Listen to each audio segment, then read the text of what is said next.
Baik, kita mulai. Assalamualaikum warahmatullahi wabarakatuh. Salam dahsyat Wal- dan luar biasa, salam literasi, teman-teman sekalian, adik-adik. Kita akan lanjutkan. Kemarin kita sudah bahas tentang apa? Bagaimana menggali ide ya, bagaimana menggali Ya, ide, bagaimana menggali gagasan. Nah, setelah ide dan gagasan itu kemudian kita dapatkan, maka segera ditulis dalam bentuk apa kemarin? Peta pikiran. Ya, dibikin outline-nya. Nah, setelah ditulis dalam bentuk peta pikiran, nanti bisa dikembangkan. Nah, itulah daftar isinya. Jadi daftar isi buku itu adalah dari peta pikiran yang teman-teman buat tadi itu. Ya, jadi dari peta pikiran itulah sebenarnya kerangka berpikir buku adik-adik. Sehingga kemudian bisa dilanjutkan untuk kemudian melanjutkan penulisan buku. Nah, setelah kemudian ide gagasan itu apa saja yang harus kita perhatikan? Yang pertama, kita harus menentukan kira-kira jenis buku kita itu apa. Nah, jadi kita harus menentukan jenis buku Anda. Karena banyak sekali jenis tulisan yang bisa dijadikan menjadi sebuah buku. Ya, setidaknya menurut berbagai pakar dunia kepenulisan ada 3 genre. Ya, genre yang pertama, 3 jenis tulisan yang pertama adalah fiksi. Apa fiksi itu? Tulisan yang berbasis pada imajinasi. Jadi umumnya tulisan ini merupakan karya sastra. Jadi bisa berbentuk cerpen, novel, puisi, drama. Itu adalah tulisan yang berbentuk apa? Fiksi. Jadi fiksi itu berdasarkan apa? Imajinasi. nasi. Ya, imajinasi, daya khayal. Ya, bahkan mimpi kamu pun bisa jadi tulisan. Ya, kamu mimpi itu bisa jadi tulisan. Kemudian yang kedua adalah non fiksi. Apa non fiksi itu? Tulisan yang berbasis pada data. Jadi tulisan yang berbasis pada data serta fakta, ya, yang bersifat populer atau yang bersifat serius seperti karya ilmiah, maka itu juga termasuk tulisan non fiksi. Bentuknya bisa berupa artikel, bisa berupa esai, bisa berupa berita, bisa berupa resensi, bisa berupa features dan sebagainya. Itu yang disebut dengan genre yang kedua adalah non fiksi. Kemudian genre penulisan yang ketiga adalah faksi. Faksi itu apa? Tulisan yang merupakan gabungan antara fiksi dan non fiksi. Jadi biasanya tulisan ini berdasarkan data dan fakta, tapi dia disajikan mirip kisah, ya, mirip dengan kisah. Saya mute all ya, jadi yang begitu masuk langsung di mute ya, biar tidak ganggu teman yang lainnya.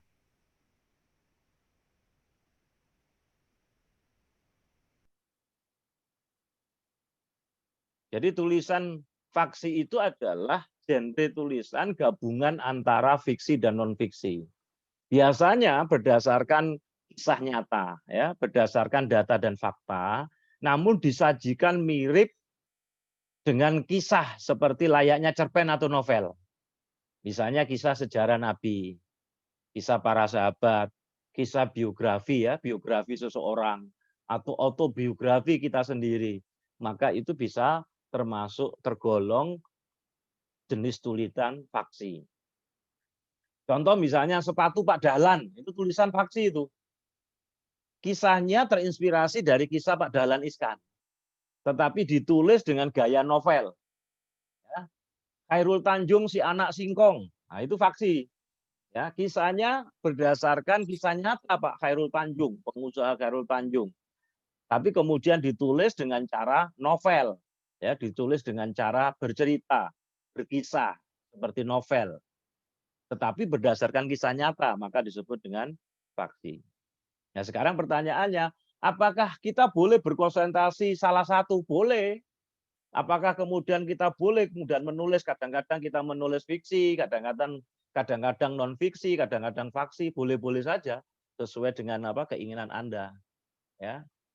Nah, tapi saran saya agar biar jadi spesialisasi, agar Anda biar jadi ahli di bidang itu, maka menulislah sesuai dengan genre atau passion kalian, ya, sesuai dengan kesukaan kalian.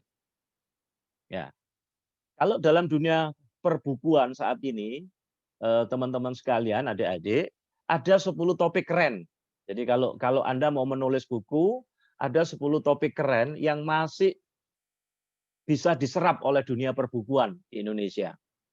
Yaitu apa? Tulisan-tulisan yang mengenai spiritualitas. Ya, mengenai agama, mengenai spiritualitas. Itu buku-buku tentang agama dan tentang spiritualitas itu masih banyak diminati. Itu yang pertama. Yang kedua adalah buku-buku tentang bisnis. Ya, buku-buku tentang entrepreneurship. Nah, jadi kalau Anda misalnya menulis buku-buku tentang entrepreneurship, bisnis, itu juga masih banyak diminati. Ada 10 topik keren, ya. Ada 10 topik keren yang masih diserap oleh pasar perbukuan di Indonesia. Jadi yang pertama tadi adalah persoalan spiritualitas.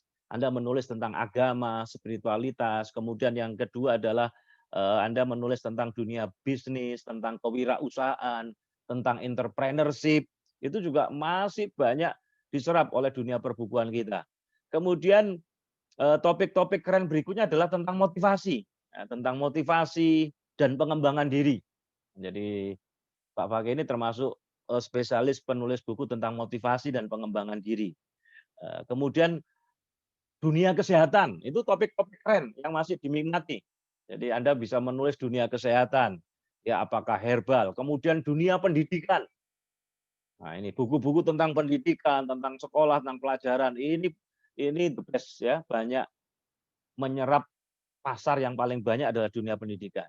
Kemudian tema-tema tentang parenting, ya, tentang parenting, tentang bagaimana mendidik anak, bagaimana kemudian sebagai orang tua yang baik dan sebagainya. Kemudian topik-topik keren berikutnya adalah tentang gaya hidup, tentang hobi. Jadi Anda punya gaya hidup, Anda punya hobi apa. Nah, itu juga bisa ditulis menjadi sebuah buku. Jadi ada yang kemudian dia punya hobi sepedaan, ya, sepeda ontel. Nah, dia kemudian bercerita tentang hobinya itu. Dia punya hobi memanah, dia punya hobi apa saja yang itu bermanfaat bisa ditulis. Kemudian topik-topik tentang teknologi, dunia dunia teknologi, ya, dunia internet, internet marketing, dunia bisnis itu juga menjadi topik-topik keren yang masih banyak diminati oleh dunia perbukuan kita. Kemudian topik tentang kewanitaan, itu juga topik-topik keren yang ada dalam perbukuan kita. Kemudian dunia hiburan, itu juga ada orang menulis tentang buku-buku tentang hiburan. Nah, itu beberapa 10 topik keren, teman-teman sekalian. Nah, sekarang pertanyaannya, bagaimana kita menyajikan sebuah tulisan itu? Ya, ada yang kemudian setelah menentukan bukunya tadi genrenya itu apa? Fiksi, non fiksi atau faksi, kemudian bagaimana cara menyajikan tulisannya? Ada penyajian tulisan itu ada 3 wacana. Jadi yang pertama adalah dengan deskripsi. Apa yang disebut dengan deskripsi itu? Penggambaran dengan kata-kata.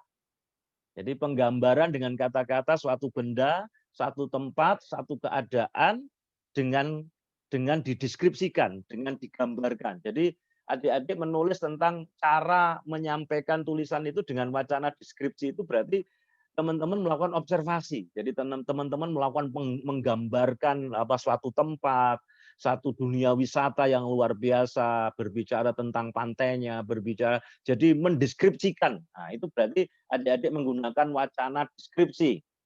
Yang kedua, ada juga menyajikan penulisan dengan wacana narasi. Ya, narasi ini biasanya bercerita. Ini biasanya digunakan dipakai untuk nulisan cerpen atau novel. Jadi cerita yang didasarkan pada sebuah urutan kejadian, ya, sebuah urutan peristiwa. Nah, itu narasi. Kemudian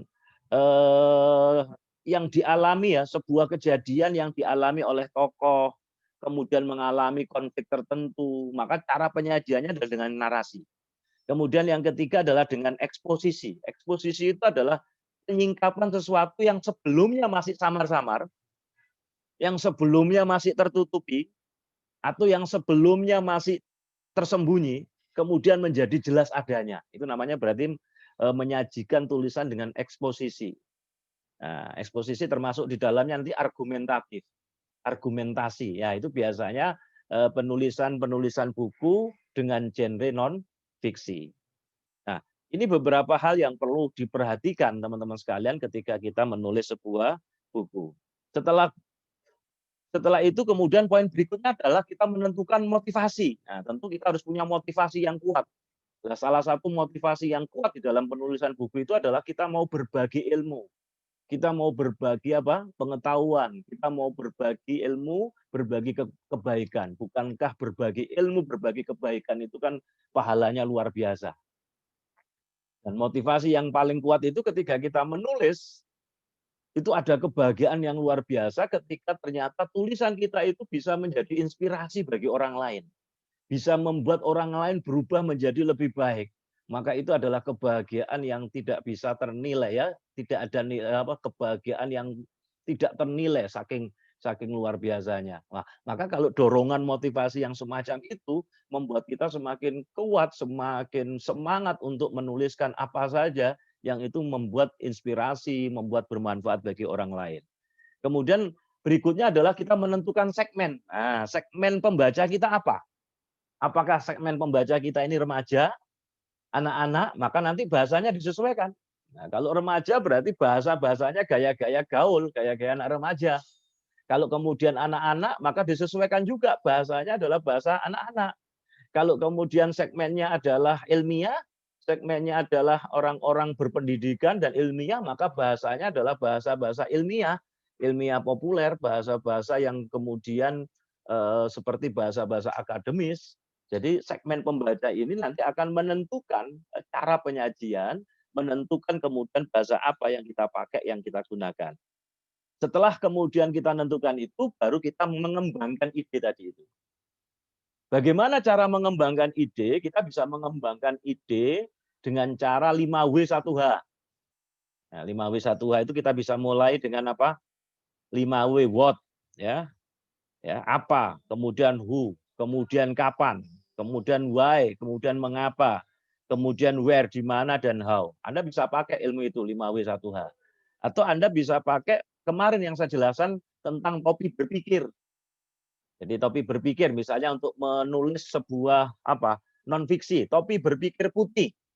Topi berpikir putih itu adalah ketika kita bertanya mengungkap informasi tentang data, menggali informasi sebanyak-banyaknya data, fakta dan sebagainya. Itu berarti kita pakai topi putih, topi berpikir putih. Kemudian kalau kemudian kita sudah mulai mengkritisi, kemudian menggunakan dalil, menggunakan argumen untuk mengkritisinya, maka berarti kita sudah pakai topi hitam. Ya. Kalau kemudian kita melihat ada peluang, ada kesempatan, ada rasa optimis, ada rasa semangat, berarti kita sudah pakai topi kuning. Nah, jadi kita bisa menggunakan topi berpikir itu untuk mengembangkan ide. Kalau kita sudah bisa melihat solusi, gagasan-gagasan kreatif, sesuatu yang luar biasa, terobosan-terobosan baru, maka berarti kita sudah pakai topi berpikir hijau. Catat ya, ada 6 topi berpikir.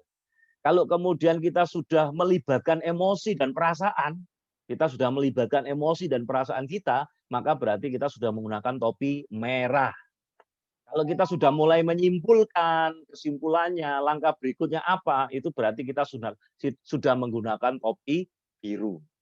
Nah, ada 6 topi berpikir. 6 topi berpikir nanti urutannya bisa kita atur sendiri. Tapi kemudian dengan menggunakan 6 topi berpikir ini membuat tulisan kita itu akhirnya bisa berkembang. Saya ulangi.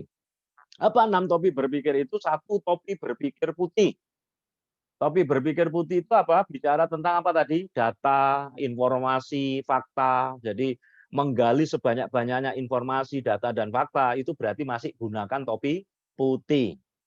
Ya. Kalau kemudian sudah melihat ada peluang, ada semangat, ada rasa optimis, itu berarti topi kuning. Ya, topi kuning itu adalah ketika kita menulis sesuatu yang positif, yang semangat, ada peluang, ada kesempatan. Nah, kalau kemudian kita sudah mulai melihat ada terobosan baru, ada apa itu? Ada gagasan-gagasan kreatif, kemudian solusi-solusi yang luar biasa, maka berarti itu sudah topi hijau. Ya, kalau kemudian kita sudah mulai mengkritisi, menggunakan teori, menggunakan argumentatif, menggunakan dalil untuk mengkritisi sebuah ide, maka berarti kita sudah pakai topi hitam. Ya, kalau kita sudah melibatkan emosi dan perasaan, ya, Anda sudah melibatkan emosi dan perasaan Anda dalam tulisan itu, berarti Anda sudah pakai topi merah, topi berpikir merah. Kalau Anda sudah mulai menyimpulkan langkah selanjutnya apa, maka itulah topi berpikir biru. Jadi Anda bisa mengembangkan tulisan dengan menggunakan topi berpikir 6 ini. Urutannya nanti bisa disesuaikan dengan kesukaan Anda saja. Kalau Anda juga bisa mengembangkan dengan 5W1H tadi itu. Nah, saya kenalkan satu metode baru yaitu dengan menggunakan 6 topi berpikir. Yaitu topi apa tadi? Putih, bisa topi hijau, topi kuning, kemudian topi hitam, topi merah, dan topi biru. Jadi masing-masing punya ciri. Jadi diingat-ingat, topi putih adalah berbicara tentang informasi, menggali informasi, data, fakta sebanyak-banyaknya. Kalau kemudian topi kuning itu sudah Anda berbicara tentang apa? Rasa optimis, semangat, kemudian ada hal-hal yang membuat Anda memiliki peluang dan kesempatan, maka itu berarti Anda sudah menggunakan topi kuning. Kalau Anda sudah melihat terobosan baru, hal-hal yang kreatif, kemudian solusi-solusi yang cerdas, berarti Anda sudah gunakan topi hijau. Kalau Anda sudah mulai mengkritisi, menggunakan teori, menggunakan dalil, berargumentasi, maka Anda menggunakan topi berpikir hitam. Kalau Anda sudah melibatkan emosi dan perasaan, berarti Anda menggunakan topi berpikir apa? Merah. Kalau Anda sudah menyimpulkan langkah selanjutnya apa, itu berarti Anda sudah menggunakan topi berpikir biru. Nah, Anda bisa mengembangkan ide dengan menggunakan topi berpikir itu. Langkah berikutnya apa? Dalam dunia penulisan buku, Anda pelajari buku yang mirip. Jadi Anda ke perpustakaan, Anda ke toko-toko buku misalnya, Anda cari buku-buku, aku kira-kira nanti nulis modelnya kayak gini. Nah, jadi Anda mencari model. Anda bisa ATM, amati, tiru, modifikasi. Jadi Anda bisa mempelajari buku-buku yang mirip yang nanti akan Anda tulis. Jadi Anda cari model di perpustakaan, Anda cari model di toko-toko buku. Aku nanti nulis gayanya kayak gini sih cerpennya. Nah, tapi harus ada ATM. Apa ATM? Amati, tiru, modifikasi. Setelah itu barulah kalian susun outline-nya tadi itu. Naskah, kerangka berpikir. Ya, outline-nya itu Anda bisa menggunakan outline tahapan.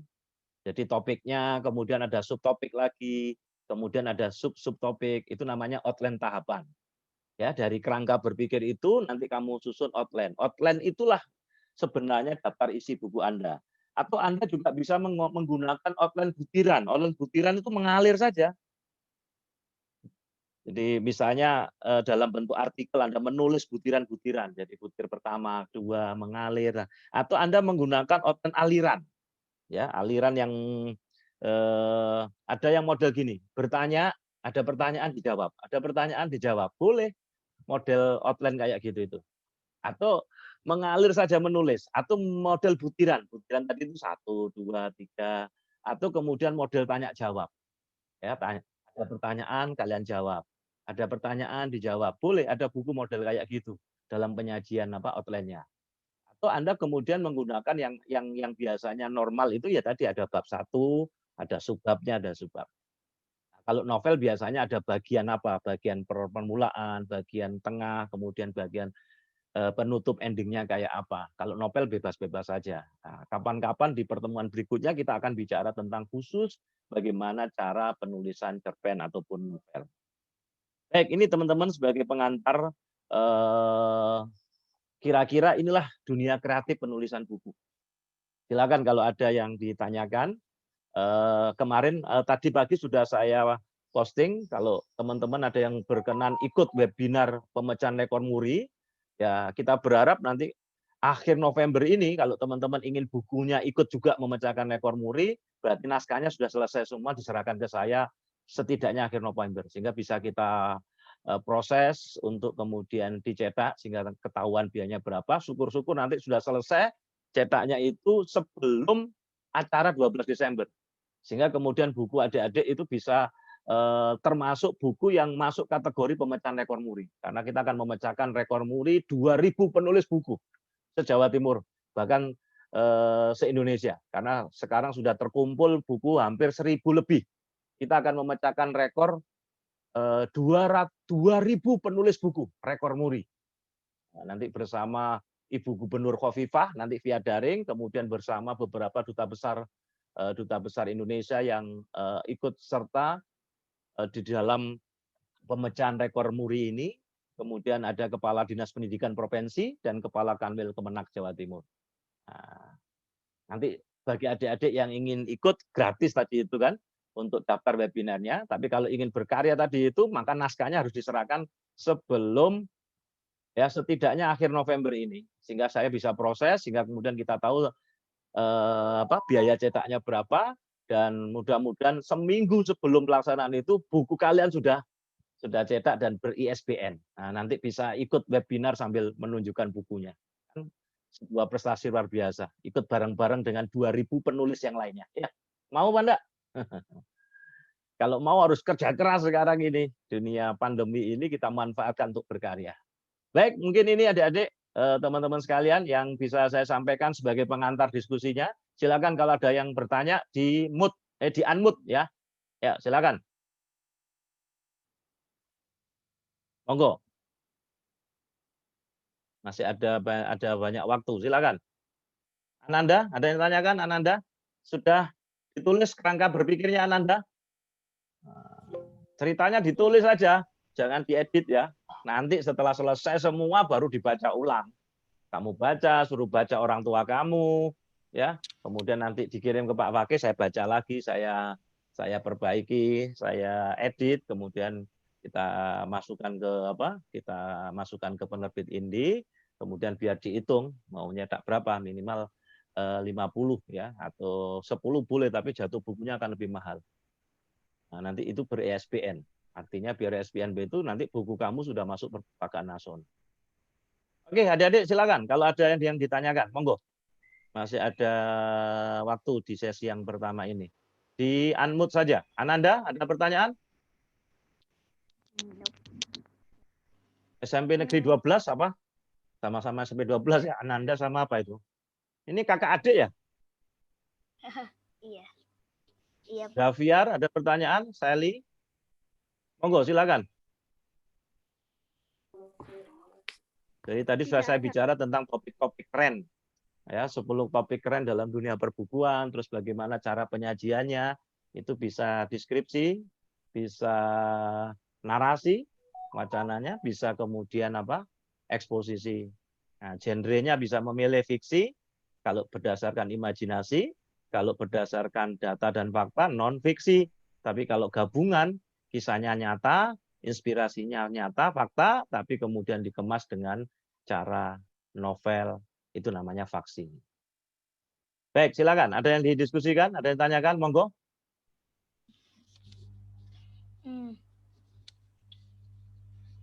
Silakan. Kalau ada pertanyaan, berarti sudah paham.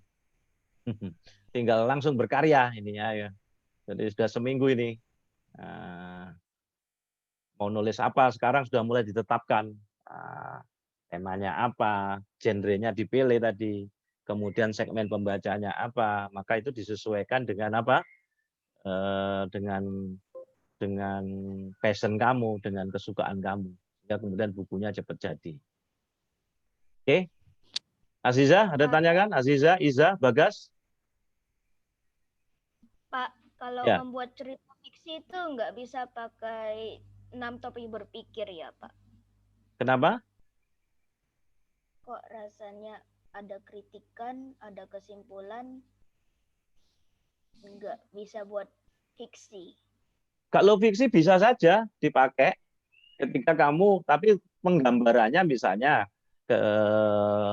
ketika misalnya menggambarkan sebuah tokoh yang kemudian dia menggali informasi, data, dan fakta, kan boleh saja. Maka berarti dia pakai apa itu? Putih kan? Tapi topi putihnya hanya di sini loh ya. Hanya ditulis saja, tapi nanti dihapus. Jangan kemudian disebut topi putih. Jadi topi itu di pikiran. Jadi awalnya ngetik nggak apa-apa, ditulis, tapi setelah nanti setelah diedit, topinya dihilangkan. Paham ya? Itu untuk membantu. Jadi misalnya ketika kamu bercerita, si tokoh A misalnya, tokoh Joni ini, dia itu suka menggali informasi, dia semangat sekali menggali data dan fakta. ditunjukkan dengan apa? Cerita, ditunjukkan dengan perilaku dia. Berarti kan kamu sudah menggunakan topi putih itu, benar apa enggak?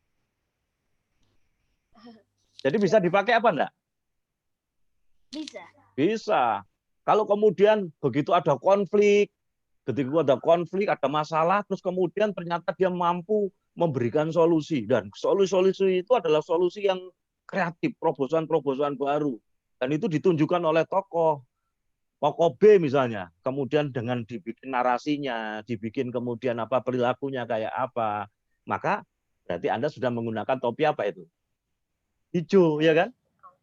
Hijau kan? Nah, kalau kemudian melihat rasa optimis, rasa harapan, nah, berarti masih menggunakan topi kuning. Nah, kalau sudah mengkritisi, ada tokoh yang kritisi, misalnya sebagai bapak, kamu sudah bener lah, kamu suka hobi itu, nanti jangan-jangan hobimu itu. Nah, ketika tokoh si bapak tadi itu menasihati dengan menggunakan apa? Mengkritisinya dalam rangka untuk apa? Agar hati-hati. Nah, berarti kan Anda sudah menggunakan topi apa itu? Hitam. Nah, kalau sudah melibatkan emosi dan perasaan, Anda sampai kemudian menangis, Anda sampai menggali emosi dan perasaannya itu digambarkan oleh tokoh dalam ceritanya tadi itu, maka Anda sudah menggunakan topi apa? Merah. Merah. Nah, berarti penggunaan topi itu harus disiapkan ketika sebelum menulis, merancang dulu alurnya. Kalau tulisannya dalam bentuk cerpen atau novel. Nah, nanti aku alurnya kayak gini, di alur ini aku pakai topi putih. Nah, di alur ini aku pakai topi, sehingga nanti tulisan kamu itu enak ya, menggunakan topi-topi itu. Benar apa enggak? Oh, ya, Masuk Pak. kan? Sip. Masuk. Iya, sip. Jadi itu sebenarnya mau dipakai non fiksi bisa, mau dipakai fiksi bisa. Bahkan kalau mau dipakai karya ilmiah bisa apa enggak? Sangat bisa kan? Kalau mau dipakai karya ilmiah, luar biasa itu tulisan kamu. Karena kamu menggunakan 6 topi berpikir. Urutannya nanti sesuai dengan keinginan kamu. Jadi urutannya tidak harus urut putih dulu, tapi tergantung bagaimana kamu membuat urutannya itu. Sehingga kemudian pembaca itu akhirnya kemudian menarik karena tulisan kamu itu tidak monoton. Itu ya, Ananda. Paham? Iya, Pak. Oke, yang lainnya silakan. Monggo, yang lainnya bertanya dibuka. Jadi kalau bertanya di unmute. Nah, jadi kita tadi sudah bicara tentang dunia perbukuan, kita sudah berbicara tentang 3 jenis tulisan, kemudian 3 wacana. Jenis tulisan itu bisa non fiksi dan faksi. Kemudian cara penyajiannya itu bisa wacana deskriptif, menggambarkan, melukiskan itu ya, itu namanya deskriptif. Kemudian bisa juga dengan narasi, ya narasi itu bercerita. Kemudian apa tadi? Eksposisi. Nah, terus kemudian bagaimana mengembangkan ide? Anda bisa mengembangkan ide dengan 5W1H. Nah, itu atau Anda bisa menggunakan apa tadi? 6 topi berpikir yang barusan saya jelaskan. Topi putih terkait dengan informasi, fakta data, topi hitam berarti mengkritisi, Anda menggunakan dalil, Anda berargumentatif. Kalau kemudian topi berpikir hijau berarti Anda apa? Melihat apa? Terobosan baru, solusi kreatif.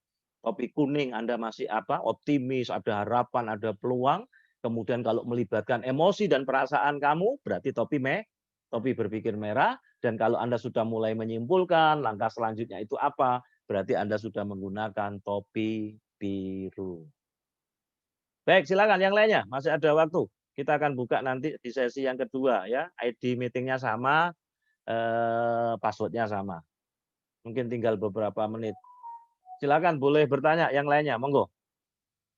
Ini kita sudah menjelaskan tentang berbagai genre, wacana, terus kemudian cara mengembangkan ide, terus kemudian apa tadi? 10 topik keren. Nah, 10 topik keren yang masih terserap dalam dunia perbukuan. Baik, monggo, silakan. Ada yang ditanyakan adik-adik? Ada waktu 9 menit. Ya, masih ada waktu 9 menit di sesi yang pertama ini. Karena nanti akan mati sebentar, kita akan masuk lagi di ID meeting yang sama dan password yang sama. Dari Ananda. Terima kasih Ananda. Yang lainnya? Sally ada pertanyaan Sally?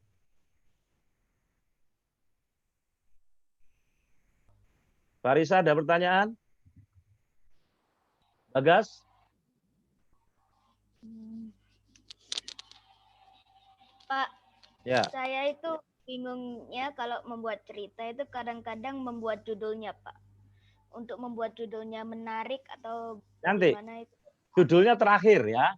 Nanti setelah selesai dibaca semua, baru kemudian kita buat judul. Kalau kamu nanti bingung di judul, nggak selesai-selesai. Benar Pak? Oh. Judul itu bisa terakhir. Jadi misalnya ternyata setelah selesai kamu baca semua, kok kemudian kok ada penokohan utamanya itu yang berpengaruh dominan. Nah, nanti kamu bisa pakai judul si Pitung menggapai impian. Nah, misalnya gitu. Si Joni menggapai impian. Jadi nanti itu judulnya bisa terakhir ya. Kalau kamu sudah bingung netakan apa membuat judul awal-awal, nanti tidak selesai-selesai, benar Pak? Enggak? Iya, Pak. Ya, judul itu bisa di akhir. Nanti kemudian bisa diskusi dengan orang tua, bisa diskusi dengan Pak Wage. Setelah saya baca tulisan kamu, nanti kita akan apa? Kita akan baca, kita akan sharingkan judul-judulnya. Nanti kita diskusi dengan teman-teman. Ya, Iza. Pak, 50 lembar untuk novelet itu sama saya berapa lembar di kertas A4. Jadi kalau kamu 50 lembar itu kamu tulis Time New Roman 12 ya. Kemudian pakai spasi 1 atau 1,5.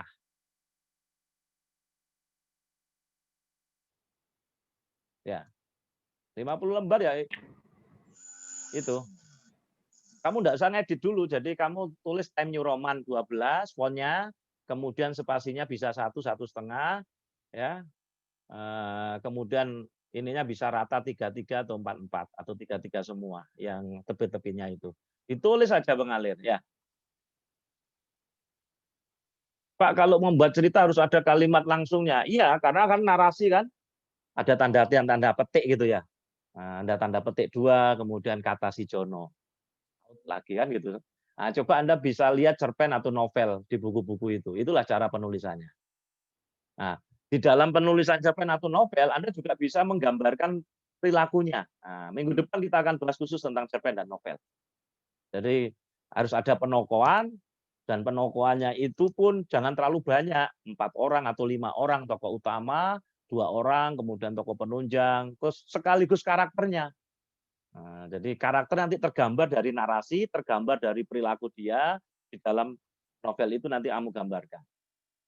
Ya, itu ya Farisa. Ada lagi pertanyaan, silakan. Iya, saya mau tanya, Pak. Ya, silakan Sally. Ya, untuk membuat isi cerita lebih menarik dan dibaca para pembaca itu nggak biasa aja tuh gimana, Pak? Jadi kayak ada emosinya atau yang lain-lain gitu. Iya, betul. Makanya sebelum menulis cerpen atau novel dirancang dulu alurnya. Atau alur ya, jalan ceritanya. Nanti dari alur itu nanti ketemu dari alurnya, terus kemudian penokohannya, Sally. Nah, nanti penokohan itu sekaligus karakter. Jadi misalnya si A ini karakternya keras apa itu nanti tergambar kamu ceritakan di situ. Kemudian ada tokoh yang antagonis, ada yang tokoh baik gitu ya. Ada tokoh baik, ada tokoh buruk, terus ada konflik gitu. Ada konflik, terus kemudian bagaimana konflik itu terpecahkan. Jadi disitulah kuncinya alur, Sally. Jadi buat alur. Jadi kalau dalam drama itu berarti kamu harus buat apa? Skripnya. Nah, nanti dari novel atau cerpen itu kan fragmennya bisa diambil untuk drama. Jadi penulisan drama itu hampir sama dengan penulisan novel. Karena kan novel itu biasanya bisa difilmkan. Novel itu bisa difilmkan karena ada dialog-dialognya. Maka di dalam alur nanti ada plot. Ya, minggu depan ya kita bahas tentang itu khusus ya. Minggu depan kita bahas tentang bagaimana menulis cerpen dan novel. Maka nanti ada setting, ada penokohan dan sebagainya. Ceritanya bukan monoton saja. Wah, ternyata begitu dia meraih puncak, ternyata di saat puncak itu dia dengar kabar orang tuanya meninggal dunia. Pada saat ketika dia wisuda di California, Amerika. Wah, misalnya. Gitu dia mau pulang nggak bisa, sehingga dia hanya bisa berdoa saja. Karena apa? Jauhnya tempat itu. Nanti kan berarti kan ada ending-endingnya. ada konfliknya. Ya, ada konflik. Ini saya mute all aja ya. Nah, itu ya, Sally. Jadi memang harus dirancang dulu sebelum menulis itu. Jadi kita merancangnya tadi itu settingnya kayak apa, tokohnya siapa, penokohan. Baru setelah itu kalau dalam dunia non fiksi itu outline-nya tadi, dibuat outline-nya tadi. Setelah itu jadi langsung bergerak dan nulis aja mengalir. Ya, siap Pak. Ya. Nah, sekarang segera ditemukan biar nanti kita bisa mengikuti buku kita juga ikut pecahkan rekor muri. Ya. Kan jarang-jarang ya 2020 pandemi ini kita malah berkarya memecahkan rekor muri. Pemecahan rekor muri bersama dengan 2000 penulis buku yang lainnya. Jadi ada berbagai umur, ada mahasiswa, ada bapak-bapak, ada ibu-ibu. Nah, syukur-syukur nanti Anda termasuk penulis termuda yang ikut rekor muri. Kalau masih ada anak SD berarti kan termuda. Kalau masih SMP usia berapa? Tidak ada masalah ya. Baik, ada lagi? Masih ada waktu 3 menit. Kalau ingin dilanjut, nanti kita akan buka lagi sesi, masuk di Zoom ya, di ID meeting yang sama, password yang sama. Masih ada waktu 3 menit, monggo. Silakan kalau ada ditanyakan bisa di unmute. Ya, bisa di unmute aja dari